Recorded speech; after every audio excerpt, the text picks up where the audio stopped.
Welcome to the Hunt Test Hobo Podcast, your place for truckside chats and insights into the retriever game. Whether you're just getting started or you're a seasoned handler, this podcast is another resource for tips, tricks, and insights from both the amateurs and professional trainers' perspectives. Each week, we'll dive into the nitty-gritty of retriever training, sharing stories of success, overcoming challenges, and forging stronger bonds with our dogs. This is the Hunt Test Hobo Podcast. I'm Chris Rudd, your host, fellow retriever enthusiast, and student of the game. Let's dive in. Welcome to another episode of the Hunt Test Hobo Podcast. It is a fantastic evening here in the great state. Well, I shouldn't say great state. It's really not a great state of Illinois. It is a tolerable state of Illinois.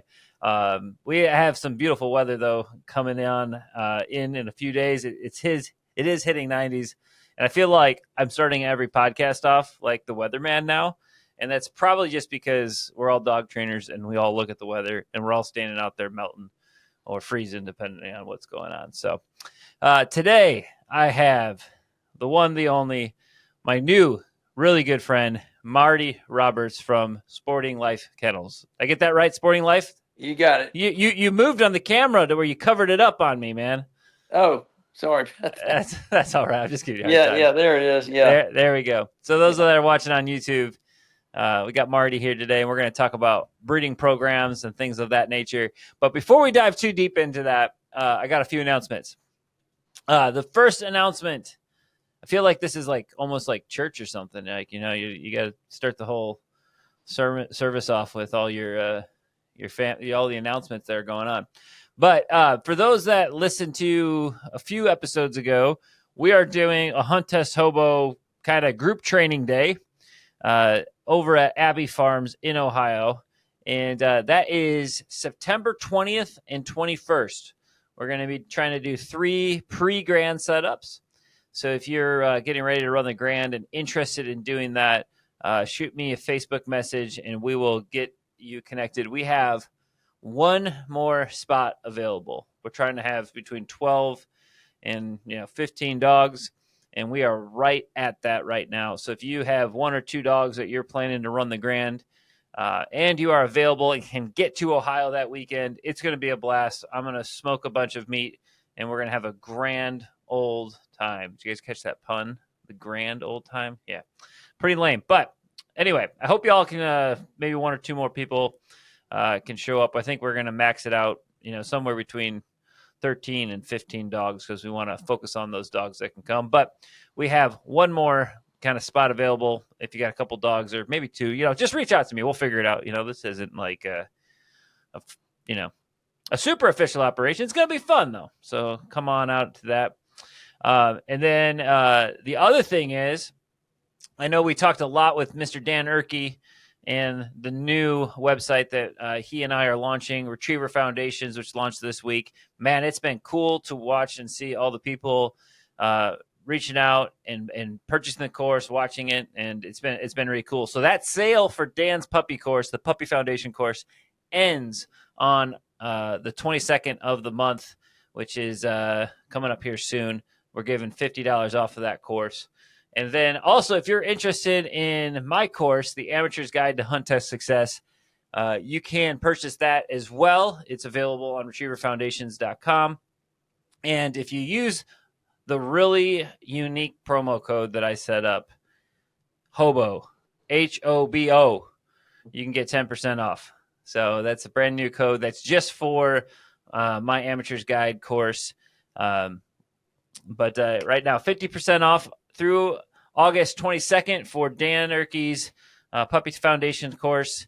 And if you are looking for a way to help support this podcast that I try to bring you guys all amazing content, man, just if you guys would be interested in picking up one course, man, that would make my day and help me continue to be able to do this. I have some pretty adventurous and inspired plans to do. I'm going to try. I don't know if it's going to work out. I'm trying to work it out with my wife. But I'm going to try to do some traveling to some very well-known field trialers, like Hall of Fame field trialers in Wisconsin.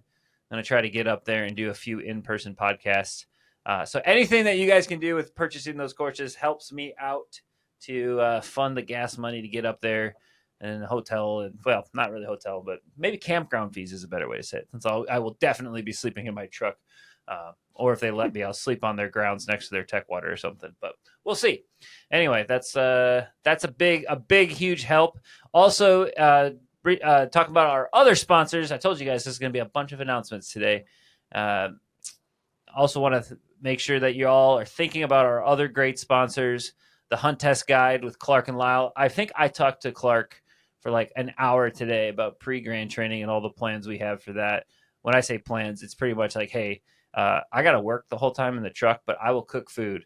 And I guess we have like 900 pounds of pork that somebody's bringing for me to smoke. So we're going to smoke a bunch of pork. It's pre-grand training. Anyway, Clark and I talked for a long time. If you're looking for ways to find awesome hunt test setups, check out what Clark and Lyle are doing at the Hunt Test Guide. And then finally, I want to thank Purina Pro Plan for sponsoring another episode of the Hunt Test Hobo Podcast. Been feeding their food for over 6 years. Love it. In my opinion, there's nothing better than it. So if you're looking to make a transition, or you're getting your first puppy, I just got 6 bags of the puppy formula for this new breeding or new litter that we have on the ground, and they're going to start eating that today. We had to buy a new blender because we lost the other one, so we're going to blend up that food, get it all mixed up and ready to go. And my little girls are all excited to watch the puppies eat for the first time. So, all right, we got through the sponsors. It only took us 6.5 minutes. I feel like maybe this is like a real podcast now or something. Like you're not real until you take 6 minutes to get your to get to the actual content of this episode. So, Marty, thanks for joining me today. Oh yeah, happy to be here. It's fun watching you open it up. I'm not. The sponsor thing. I mean, that was impressive. I've been practicing all week. I've been. Yeah. No, you got and those are good sponsors. Yeah, so. yeah. No, I mean it's good. It's really good. And I forgot to say one other thing. Dan and I had an idea that I'm hoping some of the breeders out there might be interested. Is I'm gonna make a little brochure with a coupon, a discount code on it, and I'm trying to connect with anybody that has litters on the ground or gonna have litters coming up. If you guys would be willing, I think it'd be awesome to help us get the content in the right hands. I'm going to I'll send you guys a brochure I say brochure, it's gonna be like a piece of paper, that gives a little bit of info about the puppy program, and then a decent discount for all those folks that are taking home puppies for the first time and nervous and all that. So if that's something that you guys are interested in, just hit me up on Facebook, Instagram. Some of you all got my phone number, and love to try to get some discount codes into new owners, new puppy owners. It's a scary time. I remember the first time I got a puppy and I didn't have much. I read Dawkins' book and I did all right, but I would have loved to have this course that we just put together. 192 videos for those that haven't heard. It's amazing. Hope it helps out some people figuring out how to get that puppy ready for their formal training, as well as I think it shaves off at least 3 months of formal training if you do all this puppy work that we talk about. So anyhow, enough of the commercials, enough of the advertisements. Let's get to some good stuff. So Marty, you probably don't know this, but I made an announcement a couple episodes ago. I was like, hey, I've been trying to get some breeders on this podcast. I'm a very hobbyist breeder. I have one female that I've done 3 litters now. So I would not say I'm a real breeder. And my good friend Lonnie Burns, who's done a ton of breedings, and I've bought a lot of dogs from Lonnie, he didn't want to do the podcast. So I've been like trying to find other breeders that would jump on the podcast. And when I said that on the last one, I had like 9 people reach out to me of just people that they've bought dogs from that's done great breeding programs. But you were mentioned by, I think, 2 or 3 folks to have on the podcast because you had a really unique breeding operation. And then I fact checked because I didn't know you. So I called a few of my other pro friends that are down in the area. One of them was Sam, and Sam said, yeah, he's a good guy. You should have him on. So I was like, all right, Marty makes Well, the thanks, cut. Sam. Let's do it. So for the listeners, me and Marty talked for 10 minutes, and I was like, all right, this will be a good episode. Let's not talk anymore. So this is like me and Marty meeting for the first time. Yeah. No. Well, yeah. Well, first time we met face to face. So. Yeah, exactly. So Marty, for me and the listeners, why don't you give me a little bit of background of, how you got into the retriever game? Okay. Well, like most people, it started with one dog, right? So, when I was a teenager, I was 16 and got my first. I was absolutely eaten up with duck hunting, and so my parents gave me a puppy, and puppy changed my life. I mean, it absolutely stamped me, and I started training him. His name was Jim Bob, and that's a great name. He Jim Bob, I love it. Yeah, Jim Bob. So, got Walter's book like everybody else back then. This was in like 1980, probably 1981. And, did what I could with him, and then brought in John Croner, which was a trainer in West Memphis. He took him over there, he force fetched him and kind of got him going there. And then I ended up finishing him. I wish I had him now. Obviously, I want him anyway, but I would love to be able to go back and retrain him. I think he was capable of doing way more than I could have done at the time. But he was a fantastic dog and kind of started me down the path. And so during that time, I started getting other dogs from friends or people and just training, right? And I was reading books. I didn't really know what I was doing. And, just kind of, got through it. And so as a teenager, I was training and helping people out. Going into my early 20s, I was breeding my dog Jim Bob, keeping a puppy, training it, selling it. And then I had other dogs as well. I had a little Springer Spaniel that we got in Scotland, which she's fantastic, little duck dog. But so through the years, I just hunted and I trained dogs as a passion. I wanted to start a kennel when I was in my 20s, and didn't have the money, didn't have the means to do it. Went into the construction game and did that for 20 years, about 20 years. Loved it. I love construction. I was a home builder and kind of like commercial builder. And during that time, I'm still messing with the dogs as a passion and still hunting a lot. And that's just who I was. And then in 2008, when the market, home build market and in general just started crashing, I just, sat down with my wife and said, "Hey, I've got a crazy idea." And she said, "Okay, I trust you." And this is a short version, but, and so I jumped in with both feet. And Lee Payne, Lee, the veterinarian, great friend of mine. And he was my veterinarian at the time in Oxford, Mississippi. So I loved the farm that he lived on. And so he and I were just kind of brainstorming. And I said, I was looking around for property to buy and put a kennel on. And I said, "Lee, your property would be perfect for a dog kennel." And it is awesome. So, and he said, "Well, my wife loves your house." And we kind of looked at each other. So I built a house on a lake about a mile from Lee's house, where I live now. So basically, I mean, I'm in the vet's office, and we were looking at each other and saying, "Well, let's do it." So we got our wives and basically bought each other's houses, and I moved out to his place. He moved to mine. Wow, And, that's crazy. That's crazy. That's an interesting swap. So one time in my former job, we were trying to buy a building that was next to our other building that we had just renovated. We had a marketing firm, and it was owned by the Boy Scouts of America, and it was like donated to them. And they hadn't done anything for 10 years with this building. It was just sitting there. It had a big hole in the roof. It wasn't in good shape. But we really wanted this because we wanted to develop it and expand it to it. And so we actually ended up trading them a website and a bunch of videos, some marketing work for their building. It was What did you do? What did you do with the building? No, we haven't done anything with it. And I left the company last year, but we sat on it for another 6 years.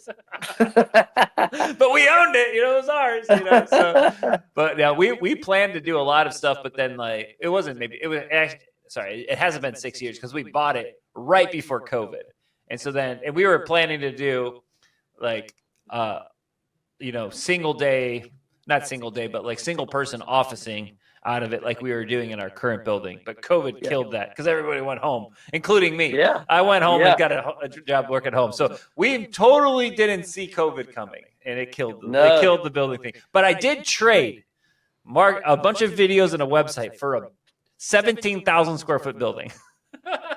That's awesome.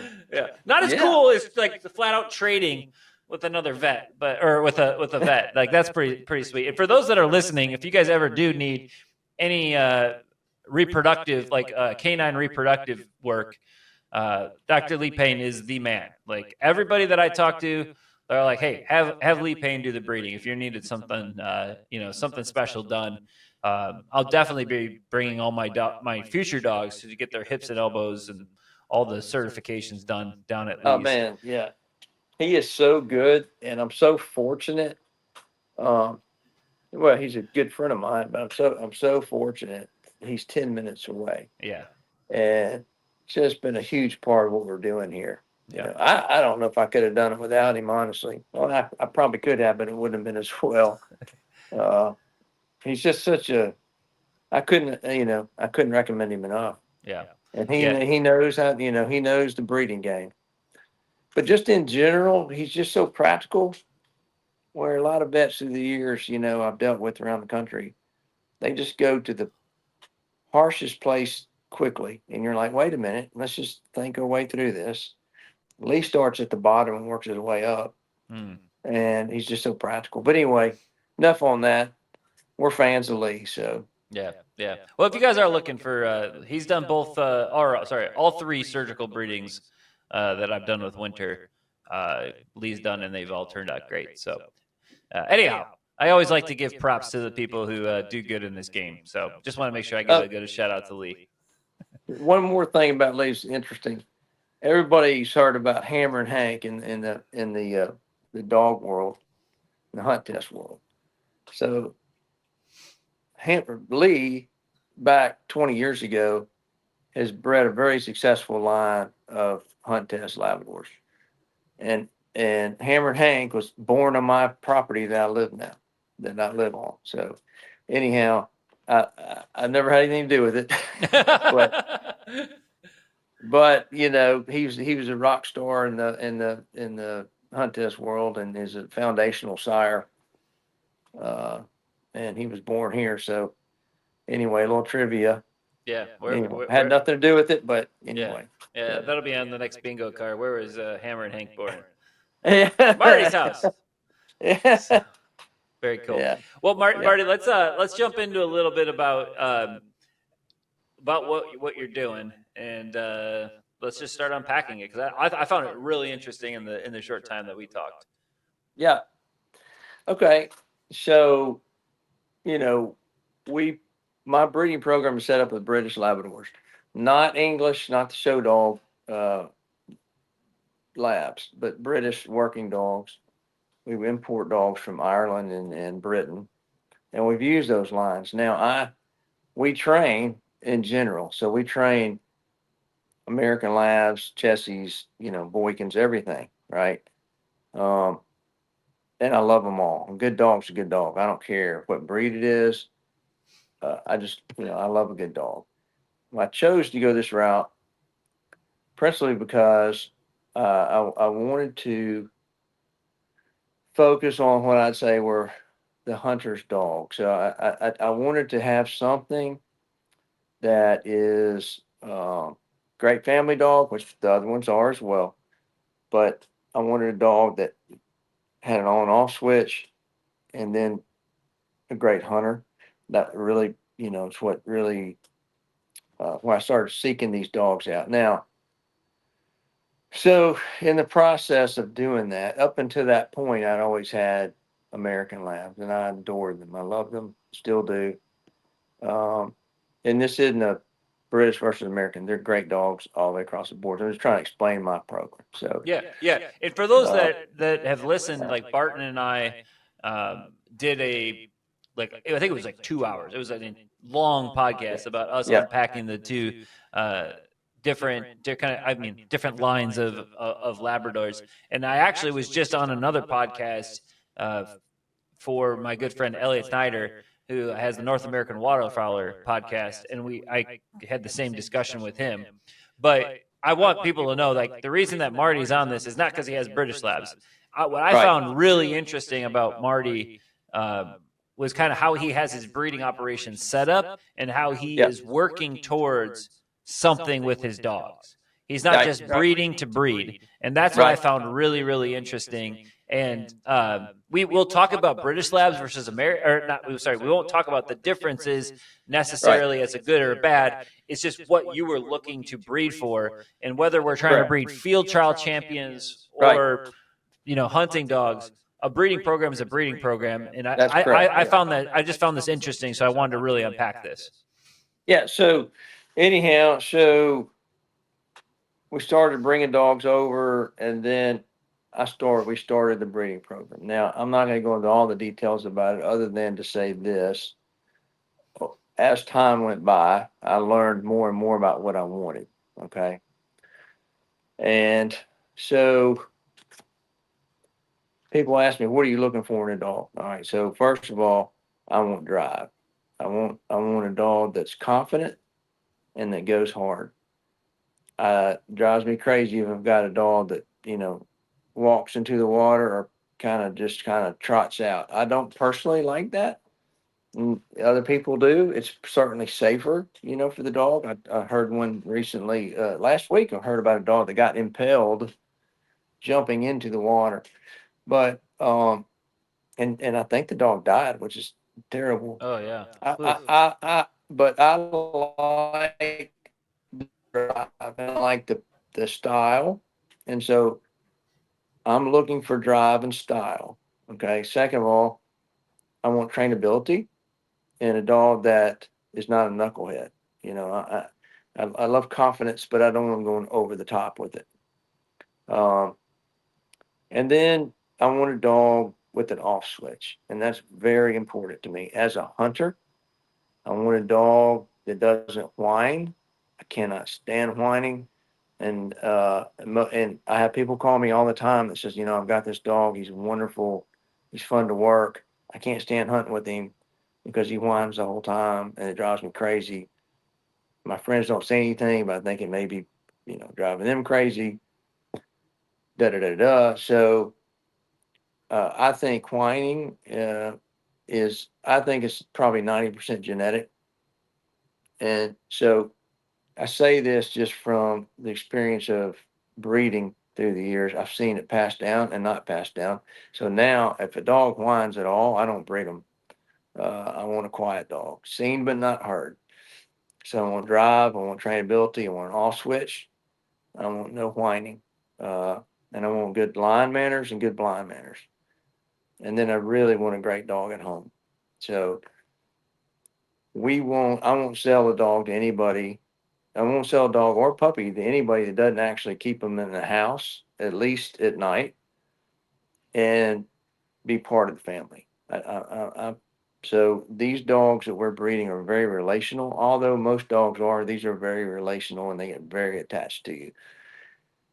And so, me as a breeder, I feel like that to some degree they're my babies, and I want to put them in the best places I can. And so we vet people, we talk to them, we want them to be in good situation where we're hopefully providing a puppy that is a great family member or is a great hunter, is great if they want to run hunt tests with them. We want them to excel in all those. We want a balanced animal, if that makes sense. So through the years, I've gleaned through different dogs and different personalities and abilities, and I've sort of put together what I like. So I got a bunch of questions off of this now. Is that all right if I interrupt you for some questions? Absolutely, Okay. please do. So how many dogs did you go through until you kind of found those dogs that you're like, these are the dogs that I want to work with? Do you remember how many dogs? Because Well, I can imagine it's an investment to bring a dog over from Ireland. it is. Well, let me say this. Fortunately, I didn't. Fortunately, I started off pretty good. I mean, the dogs I was getting were nice dogs. Now, what I did have some problems with is people from overseas taking advantage, knowing that if they sent something over here, there's no recourse, right? I get some over here that would, had various problems, and so then I pretty much started figuring out who to talk to, who not to talk to. Um, I'd say though, from the very beginning, I had some good dogs. Also had some not so good. Um, I think what we're breeding now, I feel like, is a better dog than we did 15 years ago. Yeah. Uh, Because how many generations is that? 15 years. Like, do you have any ideas? It's like, is I'd it say 10? probably five. 5? Probably Yeah. I don't know. six. Yeah, 5 or 6. Yeah. Yeah, 10 would be a lot, Yeah. Chris. Do some math. Yeah. Yeah. Yeah. So there are dogs that I like that I really liked. Hold on a second. Like I really like Copper Burst Patty of Ledburn. I really like uh, Mediterranean Blue. We've done good with him. I've made a list over here. Ledburn Viceroy. I really love that dog. Man, they got some good names over there. We need to like steal some of their names. I know. And then Mickey Viceroy. Taylor. All I can think of is like Star Wars Episode 1, The Phantom Menace. Remember that? I know. That's like the Viceroy. It's like some. Yeah. You knew nothing about him. Anyway, I don't know why I just. No, I know. It's just the way. Yeah, I know. My dog's named Jim Bob. So, but those type of dogs, particularly say Viceroy and Copperburst Patty, are throwing the kind of dogs I like. Also, Ledburn Mist, Mickey Taylor in Birmingham, good friend of mine. He ended up buying him at one point, and he's throwing the kind of dogs I like. Very confident, hard going dogs that are, you can pretty much do whatever you wanted to with them. But at the end of the day, they're going to go lay on the couch and hang out. Yeah. So when you say these are the type. Sorry, when you say they can pretty much go do whatever they want, like I know that you used to run Hunt Tests, but you're No, like, we run Hunt Tests. So what I'm trying to so you're not going to go out and take these dogs and run American field trials and win them. You could run them, but and we've got 4 dogs going to the Grand this year. Sammy's actually taking one of them that we did the basics on. He's from our program, and then Sammy Livingston's taking him, I think, to the Grand. He's a young dog too, so we'll see how that goes. We do hunt test our dogs. I wouldn't say I'm a hunt test trainer in the fact that I've built my business running hunt tests. yeah. Principally because I don't want to be gone all the time. And I don't want to be handcuffed to that. So I love it. They're fun, but I don't want to have to go 15 weekends a year. When I hunt hard all winter, and I don't think it's fair to my wife if I'm gone on the weekends. So it's just kind of the balance that we've kind of put together. But our dogs, I want them capable of doing the work. So,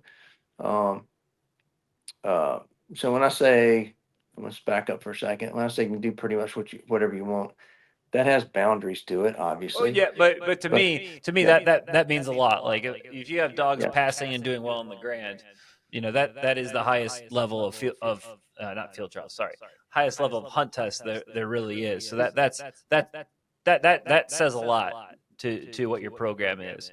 Because I've seen other British Labs that have done really well. My buddy has a dog Blake Allen's got Rose, and she's got two grand passes, like really nice British Lab that he got from Barton. But like in general, sometimes they're not as great in the water as Yeah, you would so, want. I'm glad you brought that up. Okay, I'm really glad you brought that up. So I think I sent you that video the other day of our dogs hitting the water. Um, and I breed for that. I want them. I don't mind. I have no problem with getting in the water. They hit as hard as any dog that I've seen, and we breed and we train a lot of different breeds. But that was by design. Okay, 15 years ago they weren't hitting it as hard, and I specifically wanted that as a duck hunter. I want a dog that wants to get in that water. Okay, and we can force it, and we do force fetch. But I mean, I want the attitude. Does that make sense? Yeah. I want the dog to love that. And so um, so I'm glad you said that because they do kind of get a bad rap and not want to be water dogs. Mine are 100%. Not saying every one of them, but I'm saying a nice large percentage of them really love the water. Um, so, um, so back to what you can do with, all right. So I'll say this, some of the dogs, they make really good tracking dogs. They make good shed dogs. We had the number. I had a dog that was at the top, a little female, and she was either number one. I think she was number one Labrador in the country in dock diving uh, one year. That's cool. I've got another dog right now is the number one agility Labrador in the country. Um, we've got dogs that are avalanche rescue dogs. Uh, you can do just a whole lot with these dogs. And when so like the agility dog, that I think we talked about this the other day. I like to watch other disciplines, dog disciplines. I like to watch Malinois, agility, just whatever. But when I can take when like a Labrador, and that dog came out of my dog Henry, who came out of Leadburn, Copperburst Patty Leadburn. There's just a lot of passion and style in these dogs, and they're smart and they're fast, and so I like the fact that we've got the number one Labrador in the country coming out of this kennel right now in agility. They also do field work with the same dog, but uh, and it's got all these obedience titles. But that's showing me that a dog that is focused, because you got to be focused to do agility. He's fast because it's a speed test, I think. Um, and I'm proud of the fact that she could do that with that dog. And I'm proud of the fact that uh, my friend could take a dog from us and make her one of the top dock diving Labradors in the country. I think she's at 26, 27 feet, which is a long way, especially they're not going to touch like, the border collies or whatever that's going like 32 feet. But I mean, for a lab, she's at the top of the game. I like that. So we bred for the passion, for the water passion, if that makes sense. Yeah. So you can just do a lot of, I'm trying to breed at the end of the day. I'd say 60, 70% of our dogs go to working homes, 30, 40% go to pet only homes. Um, and then sometimes you'll see they'll bring those pets, those dogs that are going to be just pets. So they come back to obedience train. You're like, oh my gosh, I wish I had this dog. It's like, what a waste. Yeah. But, it is what it is. And they're great homes for them. But I want a dog that you can do most anything with that you want to. I'm not saying that they're, top end SRS dogs. Not, I mean, not, I mean, no, I'm not saying that. I'm not saying they're field trial dogs. I'm saying if you want to run hunt tests with them, I feel like you can do just fine. Yeah.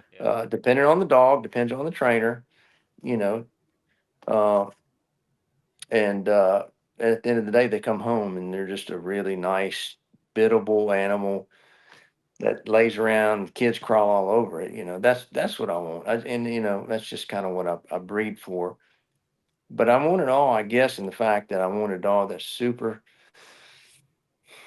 focused and fun in the field and, somewhat easy to train. And then at the end of the day, it's just a great family dog. Yeah. Um, So anyway, Yeah, it makes a lot of sense. So is it just you select you select the things that you like and you get rid of the things you don't?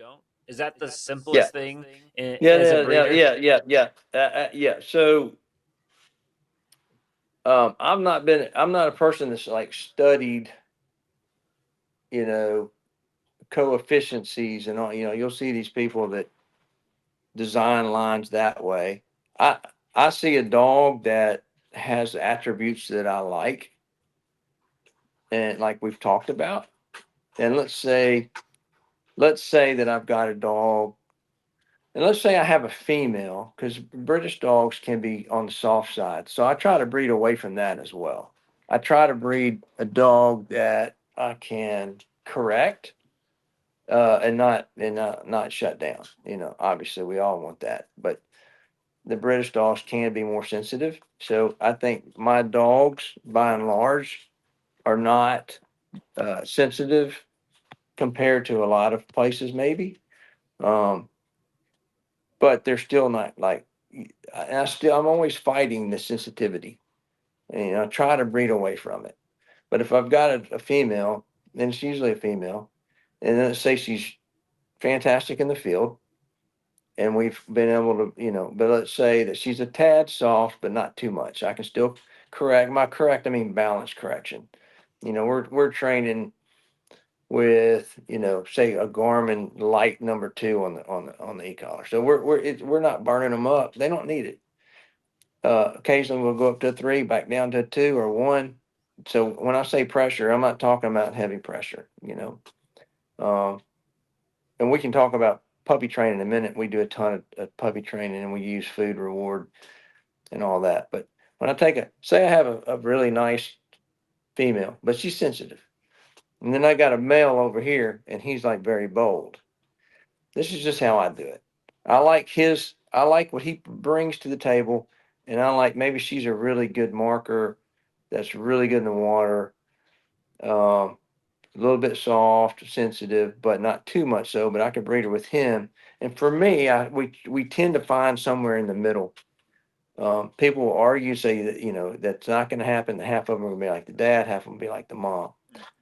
Okay, my experience has been though that the sire, can bring up some of her sensitivities, and maybe she brings a little bit of his uh, fierceness down. So he's not quite the knucklehead. But I wouldn't breed him if he was a knucklehead. But you understand what I'm saying? Yeah. I'm trying to complement each other's traits, if that makes sense. And so, it's worked well through the years. It's not perfect. And but that's kind of how I look at it. I look at parents, and but if I if I bring a new dog into I don't really necessarily like bringing new dogs into the breeding program unless I knew something about them, obviously. But just because a dog is titled doesn't necessarily mean he or she's gonna throw good puppies. And I've seen that. And we imported a dog for a client about 8 years ago, as a field trial champion, that came in, fantastic dog, and had the 3 worst litters I've ever had. You could sneeze and they would, they would just like lay down. I mean, they're just spooky little things. And so, yeah, so eliminated him from the breeding program. The guy that has him still a good friend of mine, and he's got a couple other dogs from us, and it's a fantastic dog. I'm just not going to breed to that. But just because the dog has a title doesn't mean he's a good reproducer. Yeah, but you Or get she. the fortunate fact is you got to try it though to find out. You got to try it to find out, and you're going to certainly, and you have to have tests and trials to bring out the best dogs. And so I'm not saying don't do that.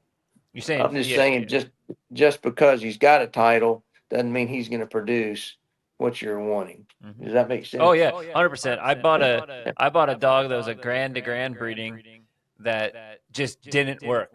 Like a lot of big name field or hunt testers all bought these dogs, and none of us did good, and they didn't do it again. Yeah, and look, that happens, doesn't it? Yeah, I mean, yeah.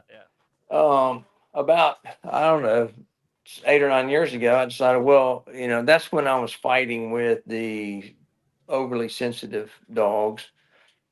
And I thought, well, I'm gonna buy a top line American field trial bitch, and I'm gonna breed her to a British male. Maybe we'll really have a fantastic dog. And I think we would have. I think it would have been really good.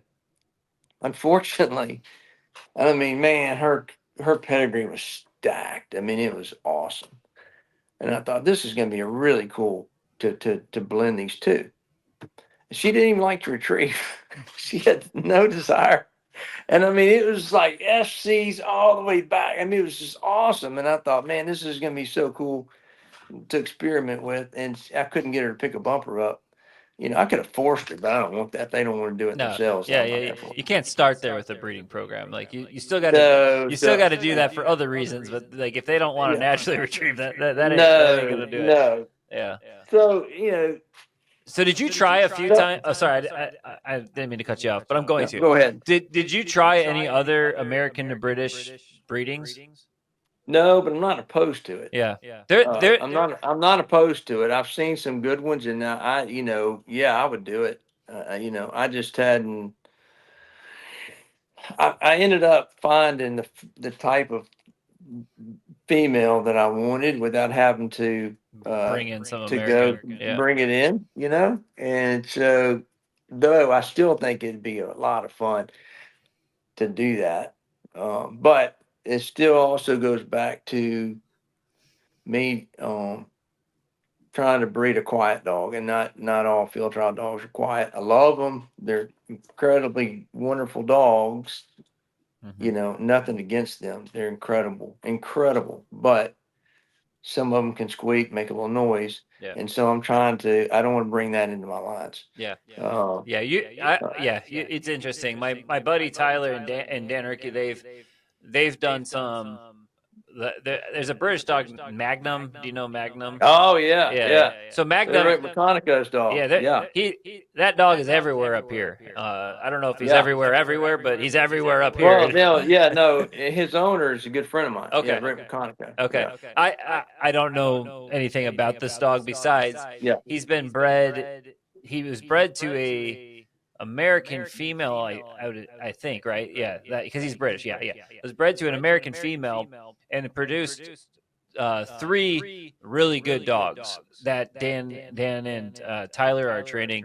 One's got a grand title. The other one's got another grand pass, and the other one is younger, and she's got her HRCH. But they're all doing really well. But like some of the very stereotypical British stuff comes through really hard at certain times in the more advanced water work.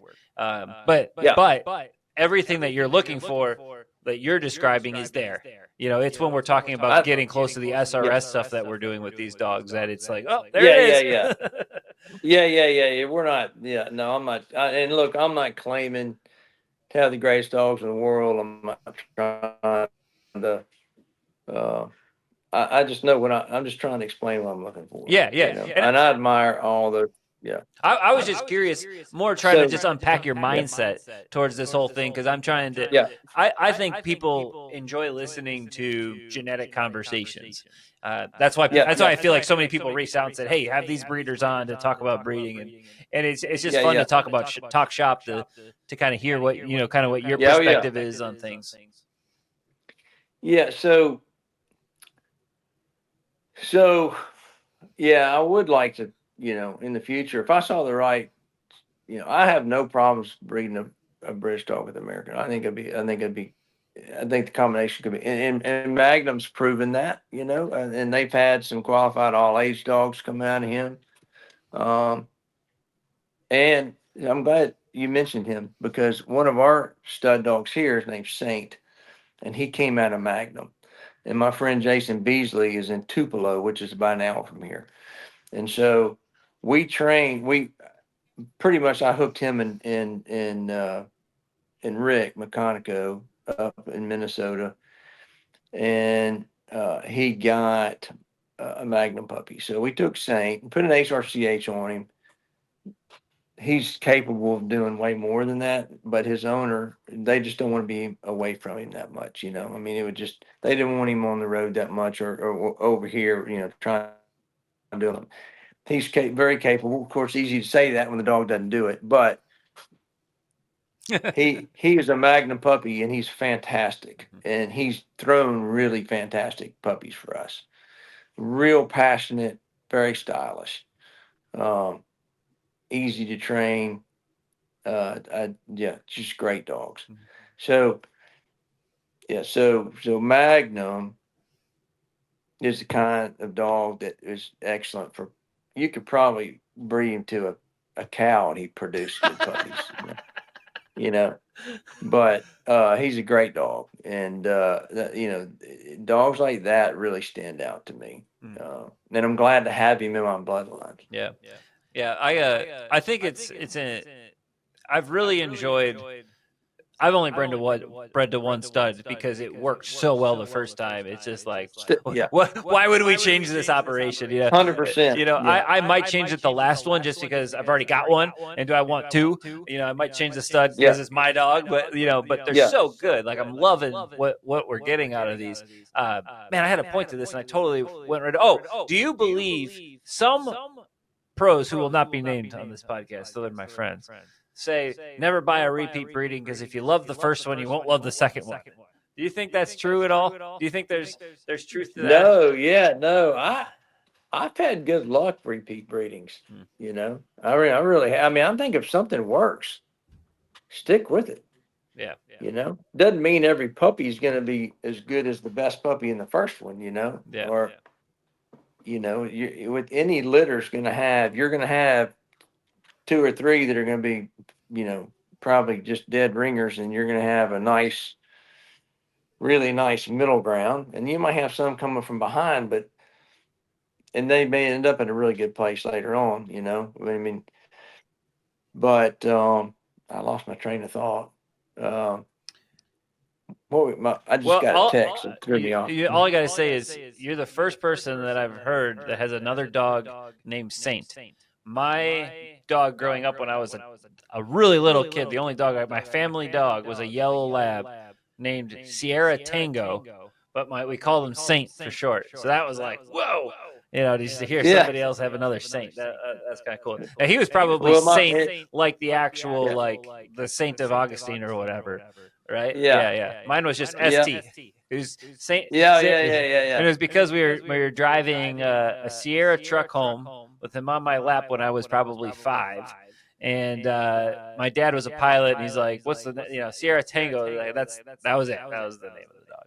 He never did anything. He was an American pointing lab pheasant dog, and he hated the water. He never learned to swim, and he was a Labrador, like purebred Labrador, never learned to swim. I remember he loved my mom, and my mom would go out in the lake, you know, like in an inner tube or something, and he would try to follow her because he had to be by her, and we thought he was going to drown every time. He was the worst Labrador ever. That's really funny. Did y'all pheasant hunt him? Yeah, we did that. Yeah, he pheasant hunted a little bit, but man, he was the worst, like the worst water dog ever as a Labrador. That's funny. And you know that I think that FC pedigree dog I was telling you about, the little female, she didn't like the water, and you're like, what in the how and did that happen? Yeah. And when I tell people, I said, look, Archie Manning can have 100 sons, and they're not all going to be NFL quarterbacks. Now, you're going to have a lot of them that are going to be really good quarterbacks, but you're going to have some of them that are going to be, you know, they're going to like their computers and their video games, and they're not really athletic. And that's going to happen. It doesn't matter. But, you know, genetics are not 100%, you know. We're always experimenting. We just try to, you know, you're taking the best guess that you can. Yeah. So we haven't talked about the last thing I really wanted to make sure we covered before we end here is how does your operation work? Like, how many dogs do you have in your breeding program? Where are they? Kind of unpack that a little bit for us. Yeah. So the way we do it is, you know, I kind of came up with this probably starting about a dozen years ago. Spence Halford, that's got Rolling Thunder game calls in Memphis. I've known the Halford family. His dad, I've known him since the early '80s. It's a great family. But anyway, I had a I had a female named River that we'd imported from Scotland, and she was just an adorable, incredible hunter, just an adorable dog. And so at that time I had 5 or 6 females in our breeding program. And so what happened was every night I'd go to the house and they'd all just, they're in their kennels and they'd look at me and I'd be like, oh, I'd rotate them in and out, but it just broke my heart to leave them down there. So I started thinking, why do I have to keep them here to have puppies? Why can't they have their own homes? Um, and so it started off as I would let people take them for the winter and hunt them. So Spencer was one of the first people I did that with. So he took River, and it was really good for her. I think it lit a passion for him with dogs because he's had that bloodline since then. He's had dogs out of River. But after the second season of that, and he brought her back, he was almost in tears. He wasn't in tears, but it was painful for him to give her back to me.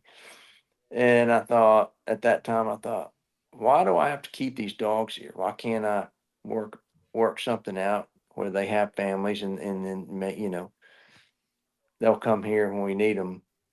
And so I started something I call it the care program. So we started taking females. I'd give puppies to people for free if it's from a breeding that I like. And then they can send it back here to train, and we'll do basic training with them for free. And if she's the kind of dog that we want, and she passes her health test, but she also has the fire in her belly for work, but also has a nice off switch, and she's a balanced animal. Then we may breed to her. Um, so that was the start of that program.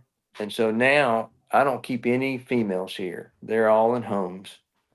They all they they all hunt. They all have families, and so I'm not gonna say I'm proud of that. But I'm pleased about that because I don't believe in keeping dogs just to have puppies. I think it's not what I want to do. I'm not judging other people. It's just not what I want to do. So in the process of all that, um, I've got quite a few females that I own, but they're all different ages, and some of them, when we're done breeding them, we're going to, give them to the family. So it's kind of a partnership in that regard. Yeah. Um, and it's really cool. I've had several of them out with duck guides. They do Yeah. really Oh well. They yeah. love I'm them. sure. Yeah. It works good for them because they get a dog, and for the most part, and we're training. I feel like we train to a high degree of success, particularly for hunting. They're quiet. We don't usually have a problem with breaking dogs, but that's also train. It's genetics, but I think it's training. Obviously, it's training, and then them continuing the training. But I got off subject there. So yeah, so that's just kind of how we got it set up, and um, I'm going to take, you know, we're going to, you know, we're going to have 6 or 8 litters a year, um, and usually in the spring and summer, um, and I may have 1 or 2 in the fall. Um, and they move here, they come here, they move into my house, they live with us for the first 3 weeks after they've had puppies, and they go to our puppy building, and they go home after 5 weeks or so. Um, and that's kind of how we got it set up, and it works good. It worked. I've just been real happy with it. Yeah. So That's something really to be proud of. Something that you kind of you had a vision both for what you wanted genetically out of these dogs, and then the care that you wanted for these dogs, and really just going after that as like your North Star. I think that's really cool. That's something that I'm really Well, thinking thank you. about right now is like what do I want? And I really enjoy the training aspect of it. I think I like training more than I like going to hunt tests and field trials. Like, man, I enjoy it. Like, I don't feel like I suck at it, so like that's good. But like, Yeah. Well, I was talking to somebody that said you're a really good handler. And I said, well, I was talking about you. He said, oh, he's a good handler. yeah.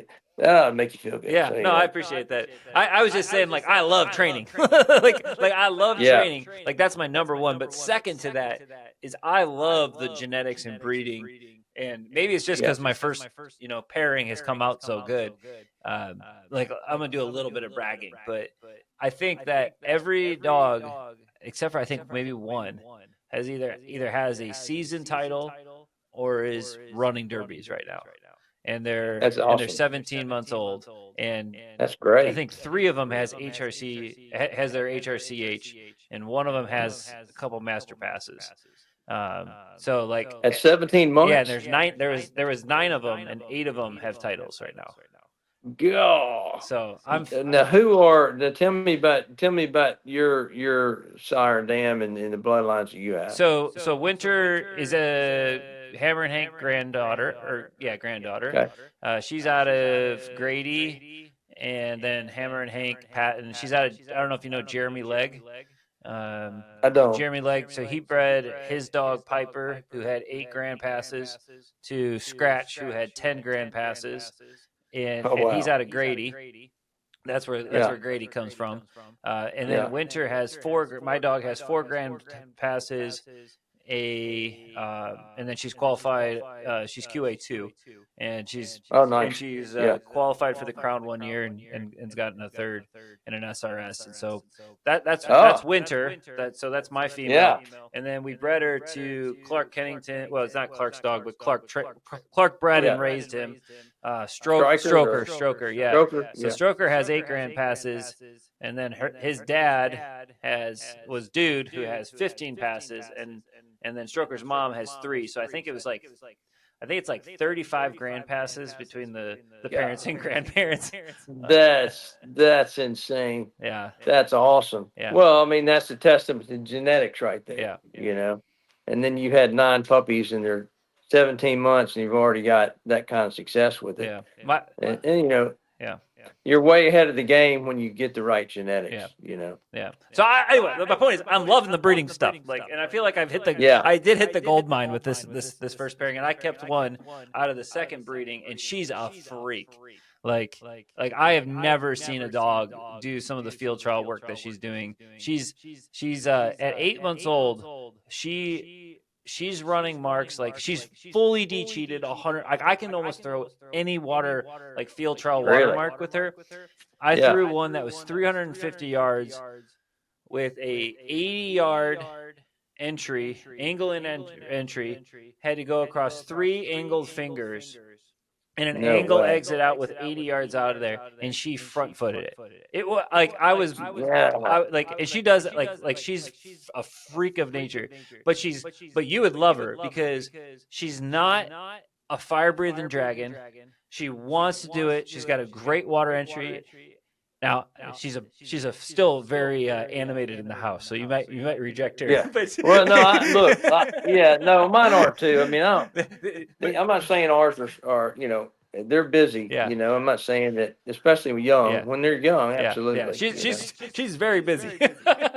but golly, she sounds fantastic. I'm just in love with her, and so like I almost kept another one from the 3rd breeding, the one that I have right now on the ground, because I loved her so much. But I was like, well, I'm already going to. I always keep one and train it and sell it as a started dog. So I'm like, I already got one of those. Plus, I'm getting another dog from a friend. So I was like, I don't need 3 puppies when I have a full-time job. Like, I just don't need to do that to myself. So hey, it's just one more puppy. It's just one more puppy. I only got 6 holes. It's just one more. I only got 6 holes in my trailer, and I think I'd be right at that. And I like to. I don't ever want to have a full trailer. Yeah. So anyway, Oh man, I would love to watch her run. Yeah. That's I'll awesome. text you. I never film because anytime you film your dog, they screw it up. Yeah, they're gonna They're mess gonna it up. mess it up. Yeah, you're gonna jinx So them. I do have one where she did a pretty cool bridge mark where she crossed 3 islands, and then we threw it from one finger that was coming at you to another finger next to it, and she had to make sure that she crossed the channel or swam and didn't go down the channel, because that's the big thing is we're working on is contrary marks now.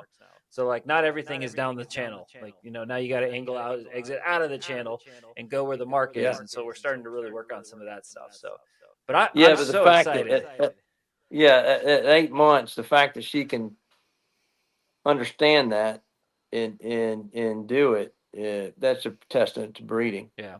You know. Yeah, and I love that she's not a fire Big breathing time. dragon. She's just like, all right, I'll go, and she just keeps going. I'm like, all right, let's go. Yeah, that's awesome, man. She- That's so cool. She definitely gets the pace from her dad. Like her mom is like, meow, but she Yeah. got the pace from her dad. And I'll say this, talking about pace and then speed. I think some of our dogs in hunt tests get in trouble because they're really fast. Oh yeah, especially on and blinds. they're running blinds really fast. Yeah. I love to see a dog go hard, even on blinds. So, but that gets them in trouble, particularly in hunt tests. So, but I just love the passion of it, and I don't like the ones you see just trotting out there. I can't stand that. I think I don't like that. So I just like really hard going dogs on blinds and marks, and they're more likely to make mistakes at times, but they're really happy doing it. Yeah. So, I don't know. Very good. That's just me, but I just love a passionate dog, and I don't want an independent dog. I want him to work with me, but I want him to go hard, and I want him to love what he's doing. So. Yeah. Well, Marty, we're coming up on an hour here. I got a few things I got to do before the night ends here. So, Marty, I appreciate you jumping on the Hunt Test Hobo podcast. It was really fun. Really enjoyed it. No, thank you for asking me. I appreciate that. Yeah, it sounds like you got a really, really cool operation. Well, thank you to Purina Pro Plan for sponsoring this and all episodes of the Hunt Test Hobo podcast, as well as RetrieverFoundations.com. Check that out. It's awesome.